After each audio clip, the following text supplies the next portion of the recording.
Gente, olha isso, ele surpreendeu a todos na faculdade quando falou da Bíblia e de Jesus. A Bíblia, para qualquer intelectual, é um livro impressionante. A Bíblia é um livro impressionante. São 66 livros, 39 do Antigo Testamento, 27 do Novo Testamento, escrito por cerca de 40 autores. 31 escreveram os 39 livros do Antigo Testamento e 9 autores escreveram os 27 livros do Novo Testamento. Você vê livros sobre as mais diversas áreas. Você tem livros de estilos literários totalmente diferentes. Os primeiros capítulos de Gênesis são livros fortemente poéticos. Tem até poesia erótica. O livro de Cantares. Você pega livros históricos. O livro de Atos.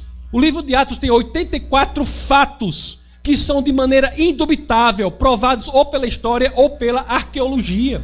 Você reúne esses 66 livros que foram escritos num período de 1.500 anos. 1.500 anos, em lugares totalmente diferentes. Os livros de Moisés escritos em desertos, alguns livros escritos em prisão, alguns livros de Paulo. João escreveu o último dos livros, Apocalipse, na ilha de Patmos. Você olha para tudo isso e você não encontra uma só dificuldade que não tenha uma solução razoável. Não há contradição real na Bíblia. A pessoa vai escrever um livro só, eu vou escrever um livro mesmo. Eu tenho que revisar 1000 vezes, que eu acho às vezes problema. Eu sozinho pensando dia e noite, fico pensando, ai meu Deus, eu acho contradição. O que eu vou falar de 40 autores escrevendo 66 livros num período de 15 séculos e você analisa, não há uma solução. Você olha para a pessoa de Jesus Cristo. Outra coisa que eu me impressionei sobre o cristianismo é a única religião do mundo que é investigável. Investigável. O que Paulo diz na 1 Coríntios capítulo 15, verso 14 é uma coisa impressionante. Paulo diz o seguinte: se Cristo não ressuscitou fisicamente, publicamente, isso tudo que a gente está falando aqui é vão. Isso é a frase em qualquer livro religioso mais corajosa que já existe. Porque ele está colocando todo o sistema de cristianismo com base num fato público que pode ser investigado historicamente. Você vai analisar a investigação histórica da ressurreição de Cristo. Eu posso falar aqui de análise textual, posso falar de vários argumentos a favor da ressurreição de Cristo. Inclusive tem até Gary Habermas, que dedicou a sua vida ao estudo das provas históricas da ressurreição de Cristo. Mas só para falar rapidamente, para terminar, que o rapaz ali fica levantando o papel. Mas ainda não chegou, não. Ei, segura esse menino aí. Segura esse menino. Só para falar rapidamente. Só para falar aqui. Não. Segura ele aí. Não.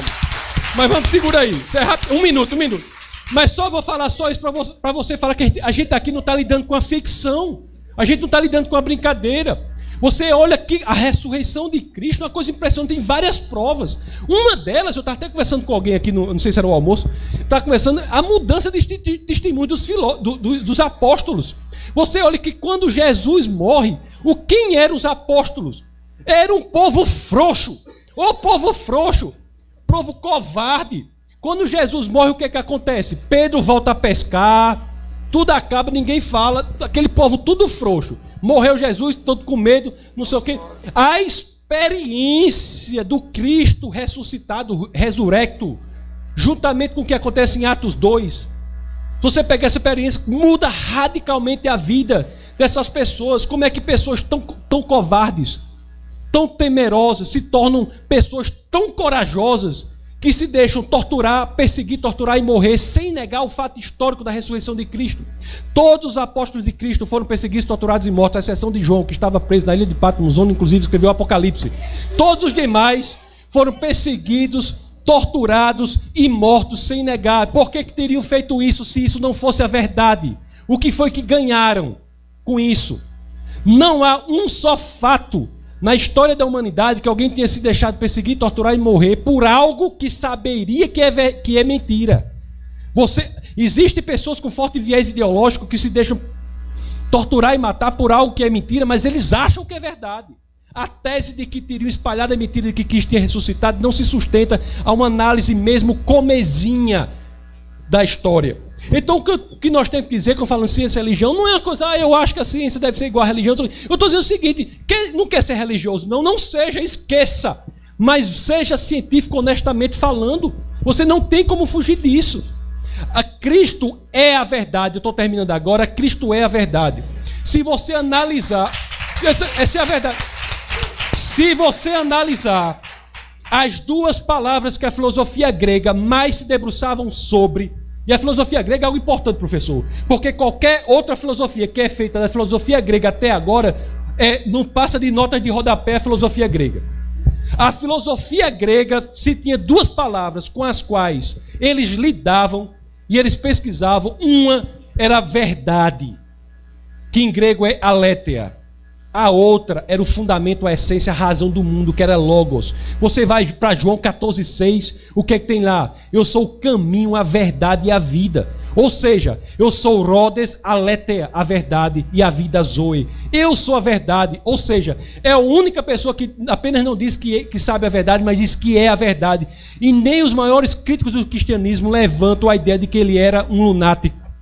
Isso é impressionante. Você vai para João capítulo 1, combinado com João capítulo 1, verso 14. E aí você tem dizendo que ele é o Logos. São palavras que os intelectuais sabiam, conheciam. Não é qualquer palavra que qualquer pessoa não conhecia, não. Os filósofos, Parmênides, Heráclitos, qualquer pré-socrático, o próprio Platão, Aristóteles. Portanto, para terminar, essa história de ciência, ciência e fé, se quiser, abandona a ciência, abandona a fé, abandona o que você quiser. Agora vai estudar e seja honesto.